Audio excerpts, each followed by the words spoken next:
Congratulation. Thanks பையா, thanks. உங்களுக்கு Padma Bhushan title கொடுத்துருக்கலாமே. ஆமாய்யா. பேப்பர்ல உங்க போட்டோ தான் பார்த்துட்டு இருக்கேடா.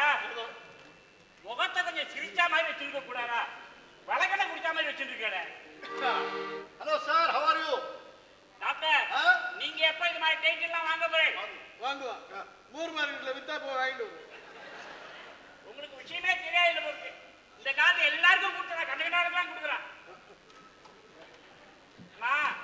பத்மபூஷன் இதெல்லாம் கர்மம் என்ன டைட்டில் இருக்கு? அதெல்லாம் பிடிக்கவே இல்லை. எப்படி பிடிக்கும் உனக்கு? உனக்கா கொடுத்துருக்கான் டைட்டில், எனக்கு கொடுத்துருக்கானே, உனக்கு பிடிக்காது உனக்கு. Congratulation doctor, congratulation. வாயா. டைட்டில் உங்களுக்கு தான் எனக்கு 10 நாளைக்கு முன்னாடியே தெரியும். அப்படியா? டைட்டில் உங்களுக்கு கொடுக்குறதா டாக்டர் சுந்தரத்தை கொடுக்குறதான்னு சந்தேகமா இருக்கு. டாக்டர் டைட்டில் உங்களுக்கு தான் 10 நாளைக்கு முன்னாடி எனக்கு தெரியும். அவனுக்கு என்ன தெரியும் டாக்டர் சுந்தரத்துக்கு? மெடிசனை பத்தி என்ன தெரியும் அவனுக்கு? என்ன தெரியும்? அவனுக்கு நல்ல பிராக்டிஸ் சார் டாக்டருக்கு. அவன் பண்ணாங்கட்டி எல்லாம் மால் பிராக்டிஸ். சர்டிபிகேட் கொடுத்து பணத்தை சேர்த்துட்டாயா? அவன் கிளீனா ரேட் போட்டு வச்சுட்டான். தலைவலி சர்டிபிகேட்டுக்கு 2 ரூபாய், வயிற்று வலி சர்டிபிகேட்டுக்கு 3 ரூபாய், இன்ஃபுளுன்சா சர்டிபிகேட்டுக்கு 5 ரூபாய், கிளீனா ரேட் போட்டு வச்சுட்டான் அவன். ஆமா, அவர் ரேட்ஸ் எல்லாம் உங்களுக்கு எப்படி தெரியும்? ஒன்றும் இல்லையா, போன வாட்டி ஒருத்தன் இங்கே வந்தான், தலைவலி சர்டிபிகேட் வேணும்னு கேட்டான். 5 ரூபாய் கொடுறான்னு. 2 ரூபாய்க்கு சுந்தரத்துக்கிட்டே வாங்கிக்கிறேன் போயிட்டேன் அவன். நான் விட்டேனா? வாடா, 1 ரூபாய்க்கு நானே எழுதி கொடுக்குறேன், வாடா. செத்தா சுந்தரத்துக்கு இருந்து சர்டிபிகேட் பிராக்டிஸ் அதுவும் போச்சு. டாக்டர், உங்களுக்கு ஒரே ஒரு கேள்வி. உங்களுக்கு பிடித்த பழம் எது? பத்மபூஷனுக்கு பிடித்த பழம் எது? இது என்னையா கேள்வி இது? ஜனங்களுக்கு பிடிக்கும், சொல்லுங்க. மாம்பழம் சொல்லுங்க சார். மாம்பழம். வாழைப்பழம் சொல்லுங்க சார். வாழைப்பழம். உங்க 2 பேருக்கு பிடிச்ச பழத்தை நான் ஏன் சொல்றேன்? நீ பலாப்பழம் போடுங்க. பலாப்பழம் அது கரெக்ட் சார். நம்ம டாக்டருக்கு எதையுமே சொல சொலையா முழுங்கிட்டா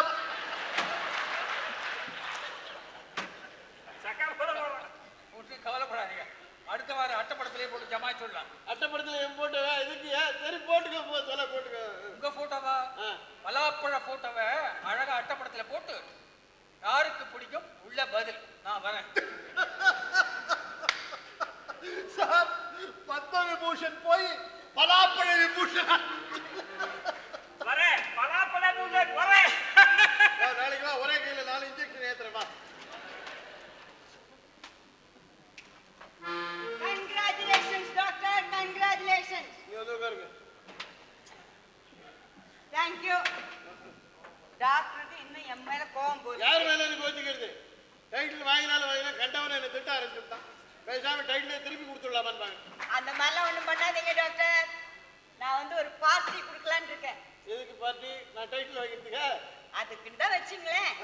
நான் பார்ட்டி எதுக்குன்னா எங்க புது வீடு கிரக பிரவேசம். அட, புதுசா வீடு கட்டலாறீங்க? கையில ஏது திடீர்னு அவ்வளவு பணம்? ஓ, இந்த சேரிக்கா கவர்மெண்ட்ல கிராண்ட் கொடுத்தாரு அதுவா? என்ன டாக்டர் நீங்க? இல்ல, மெதுவா சொல்லுங்க டாக்டர். ஹலோ, வாங்க வந்து மாட்டிக்கோங்க. வாங்க வாங்க வந்து மாட்டிக்கோங்க. நீங்களும் இங்கதான் இருக்கீங்களா? ஆமா, எல்லாம் எப்படி இருக்காங்க? கௌரி, சூரி. இப்ப எல்லாம் சௌரியே இல்ல சார். 1 மாசம் ஆகுது. ஏன் தலைமுடி நிறைய வளர்ந்துருச்சா? அவ ஹஸ்பண்ட் சௌரியை டைவர்ஸ் பண்ணிட்டா. தல சௌரியை விடுவலா? அடுத்த வாரம் டெல்லிக்கு போனதா இருக்கும்டா. அதான் சொல்லிட்டேடா, அடுத்த வாரம் டெல்லிக்கு போறது நான் ரெடியா இருக்கேன். எல்லாம் ஒன்னால கிடைச்சது தானடா. என்னடா பண்ண டாக்டர்? ஜூனியர் டாக்டர் வரேன், அப்புறம் வரேன்.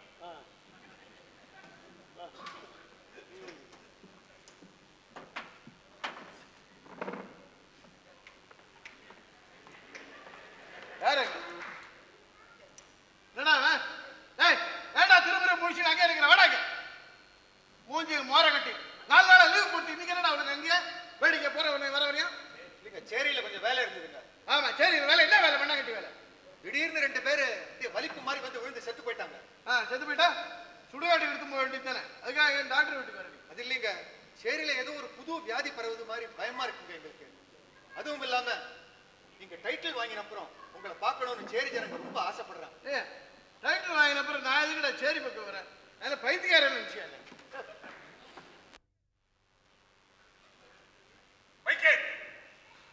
டாக்டர் எப்படா டெல்லியில வராரா? வந்துருவாருப்பா. இது அப்படியே கவனிக்காம இருந்தா என்ன அர்த்தம்னு கேக்குறேன். இல்லப்பா, அவருக்கு எவ்வளவோ வேலை. என்னடா பிரமாத வேலை? பட்டத்தை போஸ்டா வாங்கிக்கிறது. இங்க ஜனங்களா தந்தியில போற மாதிரி போய்கிட்டே இருக்கிறாங்க. இதை கவனிக்க தவறா இது. கோவப்படாதப்பா, அவர் நம்மளை கைவிட மாட்டார். அப்படா இதான் சொல்ல போறேன். ஆண்டவரை நம்ப ஆரம்பிச்சு கண்டவரை நம்ப ஆரம்பிச்சுட்டு. சார், அந்த ரெஜிஸ்டரை செக் பண்ணிட்டீங்களா? செக் பண்ணிட்டேப்பா. நீ சொல்றதுலயும் கொஞ்சம் உண்மை இருக்குன்னு தான் தோணுது. இந்த புது வியாதி வந்து செத்தவன் அத்தனை பேரும் டிவிக்காக இன்ஜெக்ஷன் போட்டுன்னு வந்து. அதான் சார் எங்களுக்கு டவுட் ஆகுது. டாக்டர் இருக்கிறாரு, சும்மா சொல்லக்கூடாது. ஏதாவது ஒண்ணு சொன்னா அப்படியே செஞ்சு காட்டுவார். எப்பவும் அப்படிதான் அவர்.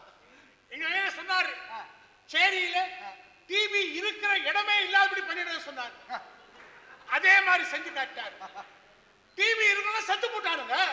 டிவி இருக்கிற இடம் யாது? வண்டியா சும்மா இரு. இந்த புது வியாதி எப்படி திடீர்னு வருதா? ஏப்பா, இந்த புது வியாதி வந்து செத்தவன் மொத்தம் 17 பேர். ஆமாங்க, 18 பேருக்கு இன்ஜெக்ஷன் போட்டோம். ஒருத்தர் நல்லா தானே இருக்கான். அந்த ஆளுக்கு வரணுங்கிறியா? நான் தான் இந்த ஆளு. பாண்டியா நீ சும்மா இரு. டாக்டர் மேல நம்ம தீர விசாரிக்காம பழிய போடுறது ரொம்ப தப்பு. என்னங்க இன்னும் சந்தேகம்? இந்த பாரு, இவனுக்கு தானே இன்ஜெக்ஷன் போட்டீங்கன்னா இவன் எப்படி இருக்கான் பாரு, எப்படி இருக்கான் பாரு. இவனுக்கும் வந்ததுன்னா ஒத்துக்கலாம். நான் நல்ல எண்ணெய் அவனுக்கு.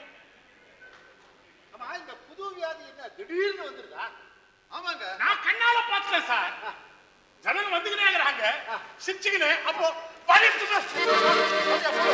போறோம் போறோம் பாண்டியா, போறோம் போறோம் போறோம். பாண்டியா, டாக்டர் சார், பாண்டியனுக்கு வரலன்னு வருத்தப்பட்டீங்களே டாக்டர் சார். பாண்டியனுக்கு வந்துச்சு சார், பாண்டியனுக்கு வந்துச்சு சார். மைக்கேல், இத சும்மா விடக்கூடாதுப்பா. டாக்டர் மேல நடவடிக்கை. அவனே அந்த மைக்கேல் அடிக்கடி ஆபீஸ்க்கு வந்து என்ன தொந்தரவு பண்ண ஆரம்பிச்சிட்டான். அந்த டிபி மருந்து பத்தி தீர விசாரிக்கணும்னு பிடிவாதம் பிடிக்கிறான். நானே எதிர்பார்க்கல. 18 பேர் அவுட்டு. நீ இன்னும் கொஞ்சம் ஜாகிரதையா இருந்திருக்கலாம்டா. நான் இருந்திருக்கணுமா ஜாகிரதையா? உங்க கவர்மெண்ட்ல ஏன்டா கொடுத்தா லைசன்ஸ் அந்த மருந்துக்கு? கவர்மெண்ட்ல இருந்திருக்கணும் ஜாகிரதையா. நல்லா இருக்குடா நீ சொல்றது. அந்த டிபி மருந்துக்கு லைசன்ஸ் வாங்கணும்னு அவசரமா எம்மூலியமாவே எவ்வளோ காரியம் பண்ணிருக்க. அந்த காரியம் எல்லாம் சும்மா பண்ணி நீ உன் பிள்ளை மார்க் வாங்கின லட்சணத்துக்கு அவனுக்கு மெடிக்கல் காலேஜ்ல சீட் வாங்கி கொடுத்தேன். எப்படி வாங்கி கொடுத்தேன்? இல்லடா, நாளைக்கு என்கொயரி நடந்தா இதெல்லாம் வெளியில வரும். எல்லாம் வெளியில வரும். நான் என்ன சும்மா இருப்பேன்? எல்லாத்தையும் தான் சொல்லுவேன். என்ன பண்றதுன்னே தெரியல. பேசாம அந்த இன்ஜெக்ஷனை நீயும் நானும் போட்டுக்க வேண்டியதான்டா. வேற நானே ஏற்கனவே பயந்துட்டு இருக்கேன். டேய், செஞ்சதெல்லாம் செஞ்சாச்சு. இனிமே பயந்து என்னடா பிரயோஜனம்? தைரியமா இருடா. அவ்வளவுதான். எனக்கு ஒண்ணுமே தெரியாது. நான் எதுக்குமே ரெஸ்பான்சிபிள் இல்லைன்னு சொல்லிட வேண்டியதுதான். அந்த மிசஸ் லீலா சிவராம் கிட்ட சொல்ல வேண்டியதெல்லாம் சொல்லியாச்சா? சொல்லியாச்சு. சொன்னா அதை என்னத்தை புரிஞ்சுக்கிறது? டன்ஸ் டலட் கௌரி சௌரி சௌரி வருது. வா, உனக்காக தானே போட்டு வச்சிருக்கேன். சார் உட்காரு. சார், எனக்கு ஒரு நல்ல ஐடியா. எங்களுக்கு இந்த ரோடு போடுறதுக்கு ஒரு கிராண்ட் இருக்கு. அது எங்க சேவா சங்கத்து மூலமா நீங்க எதுக்குமா அதான் ஒரு வீடு கட்டால போறாதா? டேய் நவனி, இந்த மாதிரிலாம் பேசறதுக்கு ஏதுடா யோகியதை? வாய் மூடிட்டு சும்மா இருடா. நீ மூடுறா வாய. என்ன ஏத்து பேசுறியா? மரியாதை என்ன சப்போர்ட் பண்ண நான் பிழைச்சேன். இல்ல உன் பிள்ளை மெடிக்கல் காலேஜ் சீட் ரோட்ல வந்து டான்ஸ் ஆடுஞ்சாகுது. உங்களுக்கு தான் சொல்லி வைக்கிறேன். என்ன சப்போர்ட் பண்ணுங்க, நான் தப்பிச்சிங்க. இல்லைன்னா வீடு கட்டிருக்கீங்களே வீடு, அஸ்தி வாரத்துல சீலிங் வரைக்கும் செங்கல் செங்கலா பேத்து வெள்ள போட்டுருவேன். ஞாபகம் வச்சுக்கோ.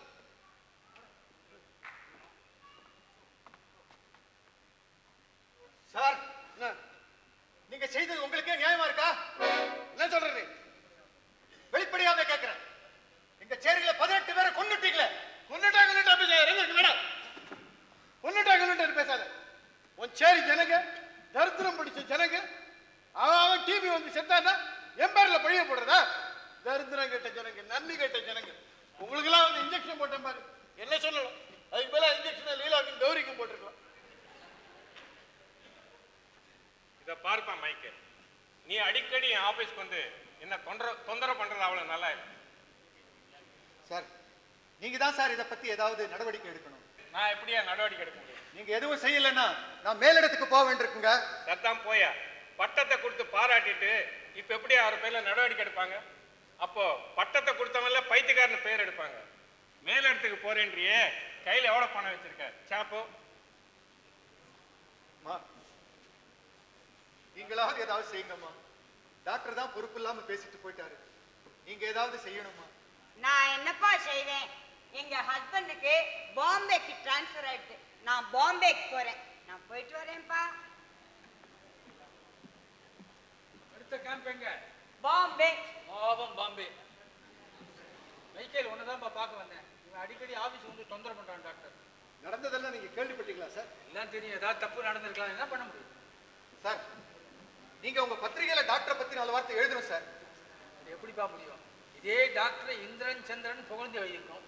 இவர் எழுதியிருந்தா கட்டுரை எழுதி நாங்களே பப்ளிஷ் பண்ணியிருக்கோம். அப்படி இருக்கச்ச இப்ப வேற விதமா எழுதினா யாரும் தப்பா நினைப்பாங்க. அதெல்லாம் முடியாது. நீ அடிக்கடி ஆபீஸ் வந்து தொந்தரவு பண்ணாது.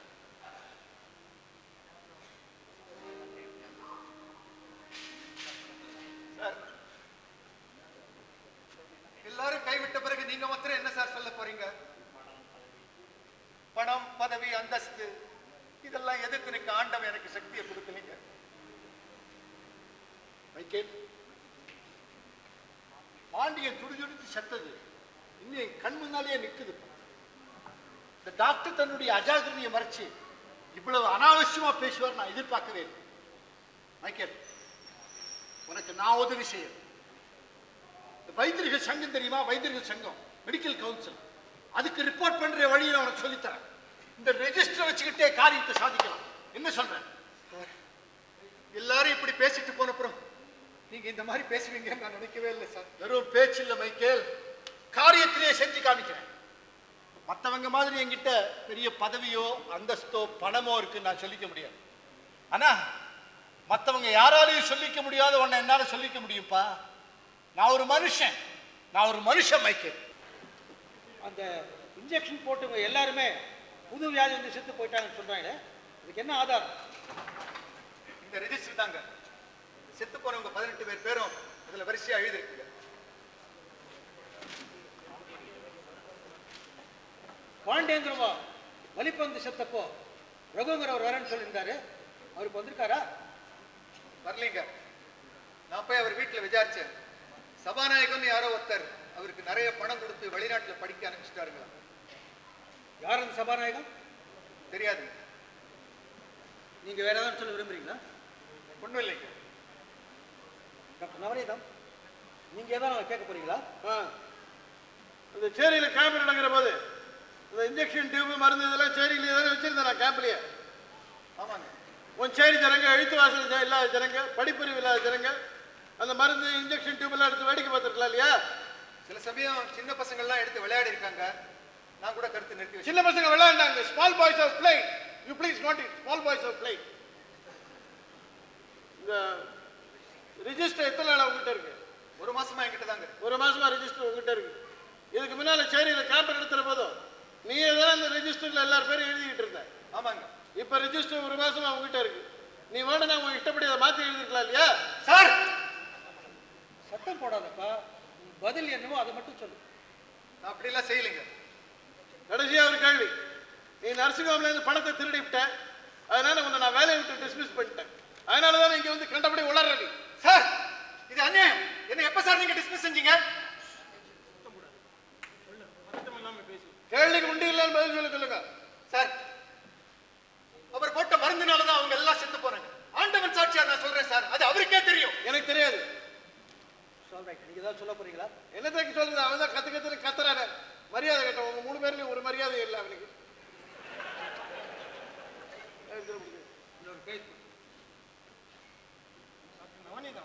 இந்த மருந்து நீங்க எப்படி கண்டுபிடிச்சீங்க? உலகத்திலேயே டிவிக்கு யாருமே கண்டுபிடிக்காத மருந்து நாம கண்டுபிடிக்கணும். அதனால நம்ம தேசத்துக்கு ஒரு பேரும் புகழும் வரணும் அப்படின்னு என் மனசுல ஒரு தேசபக்தி.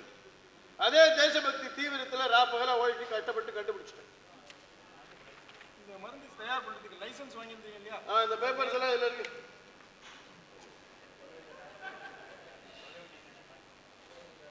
டாக்டர் நவநீதம், நீங்க வேற ஏதாவது சொல்றது பாக்கி இருக்குதா? ரொம்ப நேரமா ஒன்று சொல்லணும்னு நினைச்சிட்டு இருக்கேன். இப்ப சொல்லிடுறேன். இந்த என்கொயரி அனாவசியம் ஒரு அசல் பைத்தியக்காரத்தம். டாக்டர், அதை பத்தி உங்களை கேட்கல. மைக்கேல், கொஞ்சம் வெளியில இருங்க. டாக்டர் நவநீதம், இந்த விசாரணை ஆரம்பத்துல இருந்தே கவனிச்சுக்கிட்டு இருக்கேன். உங்க பிஹேவியர் சரியா இல்லை. Try to behave yourself. I need not be taught the principles of good behavior by anybody else. பிரின்சிபலே இல்லாம எல்லா காரியமும் செய்துட்டு இருக்கீங்க. நீங்க ஏன் சார் பிரின்சிபலை பத்தி பேசுறீங்க? The whole episode is shocking. Doctor Navaneetham, நம்ம தொழில் மற்றவங்க தொழில் மாதிரி இல்லை. ஆண்டவனால படைக்கப்பட்ட உயிர்களை காப்பாற்ற வேண்டிய ஒரு புனிதமான கடமை நம்ம ஏற்றுக்கிட்டு இருக்கோம். மற்ற தொழில்கள்ல ஏமாத்து வேலை செய்யறது எவ்வளவு குற்றமோ அவ்வளவு பெரிய குற்றம் நம்ம தொழில் அஜாக்கிரதா இருக்குது. உங்க அஜாக்கிரதையினால இந்த டாக்டர் தொழிலுக்கு கெட்ட பேர் வாங்கி கொடுத்தீங்க. You have brought down eternal and monumental shame to the whole medical profession. We are ashamed of you, doctor. We are really ashamed of you. Have you finished? Is this a council of inquiry or a council of abuse? என்ன நடந்துருது இப்படி அமங்கலம் பண்றீங்க? 18 பேர் போயிட்டா அவ்வளவுதானே? உங்க 3 பேர் பிராக்டிஸ்ல மொத்தம் எத்தனை பேரை விட்டா இருப்பான்? கூட்டி பார்த்து divided by 3 you will get more than 18. அஜாக்கிரதையா இருந்துட்டு கவர்மெண்ட்ல மருந்துக்கு ஏன் லைசன்ஸ் கொடுத்தான்? கவர்மெண்ட் பேர்ல நடத்துங்க என்கொயரி. டாப் டு பாட்டம் எத்தனை பேர் வெளியில வருதுன்னு பாருங்க. ஜாக்கிரதையா இருந்தா அந்த இன்ஜெக்ஷன் டியூப் மருந்து இதெல்லாம் சேரிலேயே இருக்கு. சின்ன பசங்க எடுத்து விளையாடுறாங்க. Small boys of flight you have noted. அதனால நான் போட்ட மருந்துடைய எஃபெக்ட் வேற விதமா போயிருக்கு. நோ ஒத்துக்க முடியாது. இரண்டாவது டாக்டர், அந்த ரெஜிஸ்டர் மைக்கேல் கிட்டே இருக்கு. அவனுக்கு என் பேர்ல விரோதம். பார்த்தா யார் யார் செத்து போனாங்களோ எல்லாரும் பேரையும் ரெஜிஸ்டர் எழுதிட்டான். சுடுகாட்டு ரெஜிஸ்டர் மாதிரி 18 வரைக்கும் தான் தெரியும் போல் இருக்கு. அது வரைக்கும் எழுதிட்டான். நிச்சயமா அது மாதிரி செய்திருக்க மாட்டான். அவனை நம்புங்க, என்ன நம்பாதீங்க. அவன் படிப்பறிவே இல்லாதவன், எழுத்து வாசனையே இல்லாதவன். அந்த ஒரு காரணம் போதும் அவன் நம்பறதுக்கு. இருக்கட்டுமே, ஏன் மருந்துனாலதான் செத்தாங்கன்னு இருக்கட்டுமே. வாட் இஃப் ஒரு புது மருந்து கண்டுபிடிக்கணும்னா 4 பேர் செத்தாதான் முடியும். இது கொஞ்சம் விசேஷமான மருந்து, அதனால 18 பேரா போயிட்டான். அஜாக்கிரதையா இருந்தேன். நான் என்ன அஜாக்கிரதையா அந்த மருந்து கொண்டு போய் மார்க்கெட்லயே கொடுத்தேன்? முன்ஜாக்கிரதையா இருக்கட்டும் தானே அதை கொண்டு போய் சேரியில கொடுத்தேன் நான். இதனால செத்து போனவங்க யாரு? பெரிய பணக்காரங்களா, அறிவாளிகளா, சமூகத்துக்கு வேண்டியவங்களா? 18 சேரி ஜனங்க. ஆஃப்டர் ஆல் 18 சேரி ஜனங்க. நான் என்ன பண்ணிட்டேன்? ஸ்லம் கிளியரன்ஸ், அவ்வளவுதான், வேற ஒண்ணு. Doctor, I am sorry. You are unfit to be called like I that. don't care. என்ன செய்யறீங்களோ செய்துக்கங்க. ஆனா அதுக்கு பின்னால ஒண்ணு மறக்காதீங்க. இன்னைக்கு என்ன பத்தி பிரமாதமா பேசாதவங்க கிடையாது. என் திறமையை பத்தி எழுதாத பத்திரிகை கிடையாது. அட்டப்படத்துல போட்டோ போட்டான், பல போட்டோ போட்டான். உங்க போட்டோ போட்டா என் போட்டோ தான் போட்டான். பத்ம விபூஷன் டைட்டில் யாருக்கு? உங்களுக்கா கொடுத்தா? எனக்கு தான் கொடுத்தான். என் பேர்ல மடத்தனமான நடவடிக்கை எடுத்தீங்கன்னா அது உங்களை போல டாக்டர்கள் எல்லாரையுமே பாதிக்கும். பத்ம விபூஷனே இப்படின்னா இவங்கெல்லாம் எப்படி? டாக்டர் இனத்துக்கே ஒரு அழியாத அவமானம் வரணும்னா என் பேர்ல நடவடிக்கை எடுங்க. ஒரு டாக்டர் வெளியில தலைகாட்ட முடியாதபடி செய்யணும்னா என் பேர்ல நடவடிக்கை எடுங்க. இன்னைக்கு 18க்கு மேல நீங்க கேட்டா கூட கிடையாது. ஃபேக்டரியை க்ளோஸ் பண்ணியாச்சு. 18 தான், அவ்வளவுதான். எங்களுக்கு கேட்டு பார்த்தா கூட கிடைக்கும். அதுவே போதும். இன்னைக்கு என்ன நீங்க மரியாதையோட வெளியில அனுப்பிச்சாதான் நாளைக்கு உங்களை போல டாக்டர்கள்லாம் மரியாதையோட வெளியில வர முடியும். இன்றைக்கு என்ன அவமானப்படுத்தி வெளியில அனுப்பிச்சீங்கன்னா நாளைக்கு ஒவ்வொரு டாக்டர் தெருவில் தலையை குனிஞ்சுக்கிட்டே நடக்க வேண்டியதுதான். Any action that you take against me today would be an action against the whole medical profession. Such is my exalted position today. மருந்தை ஸ்டாப் பண்ணது என்ன பண்ணியாச்சு. அழகா ரிப்போர்ட் எழுதலாம். சொல்ல வேண்டியதெல்லாம் நானே சொல்லி கொடுத்துருக்கேன். அதெல்லாம் வச்சுட்டு புத்திசாலித்தனமா ரிப்போர்ட் எழுதலாம். அந்த ரிஜிஸ்டர் மைக்கேல் கிட்டே இருந்திருக்கு. அவனுக்கு டாக்டர் நவநீதம் மேல விரோதம். அவன் இஷ்டத்துக்கு மாற்றி எழுதிட்டான். இன்ஜெக்ஷன் டியூப் மருந்தெல்லாம் சேரியிலே இருந்திருக்கு. சின்ன பசங்க அதை எடுத்து மிஸ் ஹேண்டில் பண்ணியிருக்காங்க. அதனால போட்ட மருந்தினுடைய எஃபெக்ட் மாறி போச்சு. ஃபேக்டரியை க்ளோஸ் பண்ணியாச்சு. எல்லாத்தையும் வச்சுட்டு கண்ணில் ஒத்திக்கிற மாதிரி ரிப்போர்ட் எழுதும். எல்லாம் சொல்லுவான். என்கொயரி கமிஷன் ரிப்போர்ட்னா இப்படிதான்டா இருக்கணும்ன்ற மாதிரி எழுதும். அப்படி எழுத தெரிஞ்சா எழுதுங்க. இல்ல என் பேர்ல ஏதாவது மடத்தனமா நடவடிக்கை எடுக்கிறதா இருந்தாலும் எடுங்க. Still I am the Padma Vibhushan. Doctor Navaneetham மீது சுமத்தப்பட்ட குற்றச்சாட்டுகளை பரிசீலனை செய்தோம். சேரியில் ஜனங்களுடைய அஜாக்கிரதை இருந்திருக்கிறது. ரிஜிஸ்டரில் மாற்றங்கள் செய்ய சந்தர்ப்பங்கள் இருந்திருக்கின்றன. மேலும் மைக்கேலுக்கு டாக்டர் மீது விரோதம் இருந்திருக்கிறது என்பதையும் தெரிய வருகிறது. மேற்கூறிய காரணங்களால் டாக்டர் நவநீதம் மீது சுமத்தப்பட்ட குற்றச்சாட்டுகள் சந்தேகம் நிரூபிக்கப்படவில்லை. டாக்டர் நவநீதம் மீது எந்த விதமான குற்றமும் இல்லை. He is a shining example of the medical profession. Michael கொடுத்த புகார் நிராகரிக்கப்பட்டது.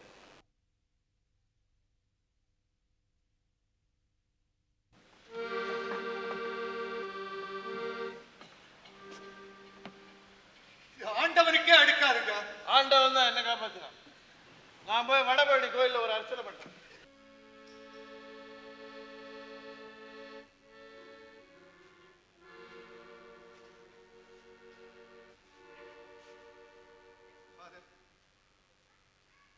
மெடிக்கல் கவுன்சில்ல கேஸ தள்ளிட்டாங்க ஃபாதர். தெரியுமா? எப்பேற்பட்ட அக்கிரமத்தை செஞ்சுட்டு இந்த டாக்டர் சுதந்திரமா போயிட்டார் பாத்தீங்களா? இந்த டாக்டர் இப்படி செய்வார் நான் கூட எதிர்பார்க்கல மைக்கேல். அவர் தவறு செய்தார்னு கூட எனக்கு வருத்தம் இல்லைங்க. ஆனா சேரி ஜனங்க இருந்தா என்ன செத்தா என்ன அனாவசியமா பேசிட்டாருங்க. அவரை கேட்கறதுக்கு ஒரு ஆள் இல்லைங்க. ஃபாதர், நீங்களாவது அவரை பத்தி 4 பேருக்கு தெரியும்படியா சொல்லணுங்க. அப்பதான் செத்து போன அந்த அப்பாவி ஜனங்களுக்கு நியாயம் செஞ்சுதாரு. அந்த டாக்டர் எப்பேற்பட்டவர் எடுத்து சொல்றதுனால போன உயிர்கள் திரும்பிட போறதா? அப்படி இல்லைங்க ஃபாதர், நியாயம் அதுதானுங்களே. நீங்க தாங்க அதை செய்யணும். என்னால முடியாது மைக்கேல். ஃபாதர், இந்த டாக்டர் நல்ல குணத்துக்கே உதாரணமா நானே பல பேரை காட்டியிருக்கேன். அவரை மாதிரி மற்றவங்க வாழணும்னு சொல்லியிருக்கேன். இப்ப நானே அவரை பத்தி வேற விதமா இப்படி சொல்ல முடியும் மைக்கேல்?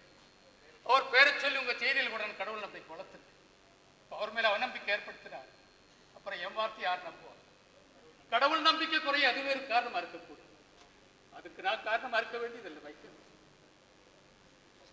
பத்திரிகைக்காரங்க கையை விரிச்சிட்டாங்க. அவங்க விதி விவஸ்தை கெட்டவன். அரசாங்கத்து அதிகாரிகளும் கையை விரிச்சிட்டாங்க.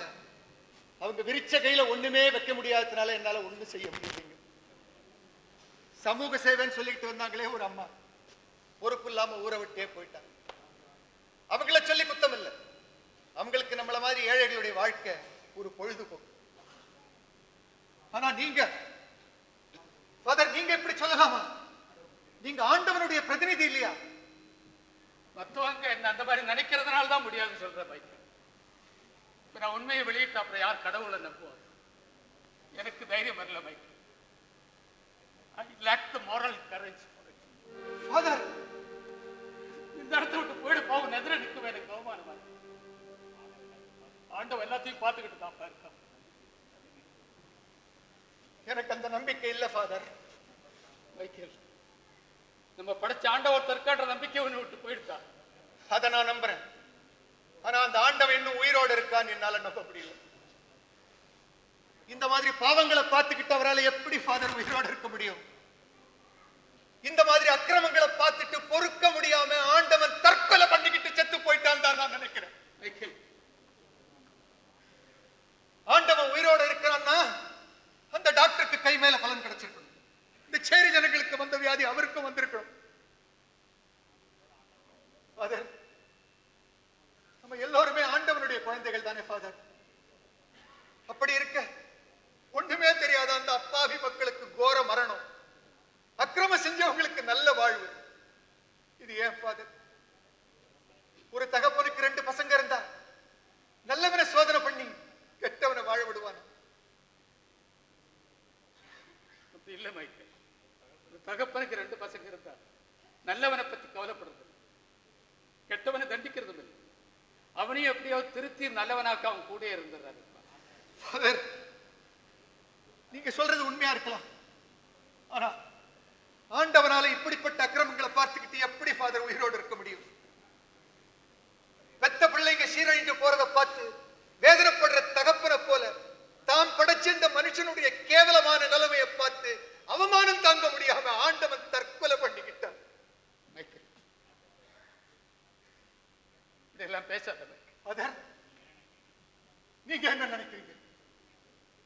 உண்மையை சொல்லுங்க ஃபாதர். கடவுள் இருக்காரா இல்ல செத்துட்டாரா? நான் கடவுளை நம்புறேன். என் கேள்விக்கு பதில் சொல்லுங்க ஃபாதர். கடவுள் இருக்காரா செத்துட்டாரா? என்ன ஆண்டவனை நம்புறோம். மனிதர்களை தான் நம்ப முடியல, ஆண்டவனையாவது நம்புறோம். தயவு செய்து என்ன தடுக்காத மைக்கேல், என்ன ஆண்டவரை நம்ப விடப்பா. ஃபாதர், என் கேள்விக்கு பதில் சொல்ல. என்ன மைக்கேல்?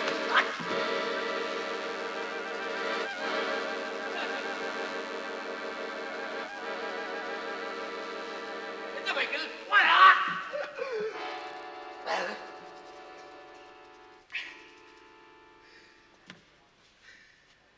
மைக்கேல், ஃபாதர், எனக்கு இந்த கொஞ்சம் சந்தேகமும் தீர்ந்து போச்சு. இந்த சேரி ஜனங்கள்லாம் இந்த இன்ஜெக்ஷனால தான் செத்து போயிட்டாங்களா பார்க்கறதுக்கு. எனக்கே அந்த இன்ஜெக்ஷனை போட்டுக்கிட்டேன், சந்தேகமே இல்லை. உனக்கு முன்னால நான் மண்ணுக்கு சமானப்பா. கடவுள் இருக்காரான்னு கேட்டியே, இதோ என் எதிர நீ இருக்கியே மைக்கேல். ஃபாதர், இப்ப நான் செத்துக்கிட்டு இருக்கேன் ஃபாதர். உண்மையை சொல்லுங்க ஃபாதர், இந்த மாதிரி அக்கிரமெல்லாம் நடக்கலாம்? கடவுள் இருக்காரா இல்ல செத்துட்டாரா? எனக்கே புரியல. நீதான் என்னோட பெரியவன், நீ சொல்லு மைக்கேல். உன்னையே நான் கடவுளா மதிச்சு கேட்கிறேன், நீ எனக்கு கடவுளா இருந்து பதில் சொல்லு. நீ சொல்ற பதில், கடவுளை நேரம் வந்து சொல்ற பதில் ஏத்துக்கு நான் தயாரா இருக்கேன். சொல்லு மைக்கேல், இறைவன் இருக்கானா